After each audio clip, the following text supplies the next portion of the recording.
અમદાવાદ ગુજરાત યુનિવર્સિટીમાં મારામારીના મામલો સામે આવ્યો હતો ત્યારે આ મામલે અમદાવાદ ક્રાઇમ બ્રાન્ચે 2 આરોપીની ધરપકડ કરી છે। હિતેશ મેવાડા અને ભરત પટેલની પોલીસે ધરપકડ કરી છે, જ્યારે આ સમગ્ર મામલે 20 થી 25 લોકો વિરુદ્ધ ફરિયાદ નોંધવામાં આવે છે।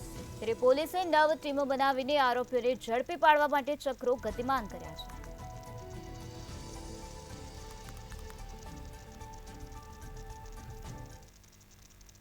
યુનિવર્સિટી પોલીસ સ્ટેશનમાં જે બનાવ બન્યો હતો અને જેની એફઆઈઆર થઈ હતી એમાં 20 થી 25 લોકોના ટોળા વિરુદ્ધ ફરિયાદ દાખલ કરવામાં આવી હતી। એ આરોપીઓને પકડવા માટે જુદી જુદી 9 ટીમોની રચના કરવામાં આવી હતી। 5 ટીમો ઝોન ડીસીપી હેઠળ અને 4 ટીમો ક્રાઇમ બ્રાન્ચની કામમાં લાગી હતી। એ આરોપીઓમાંથી 2 આરોપીઓની પોલીસ દ્વારા ધરપકડ કરવામાં આવેલ છે, હિતેશભાઈ મેવાડા અને ભરતભાઈ પટેલ।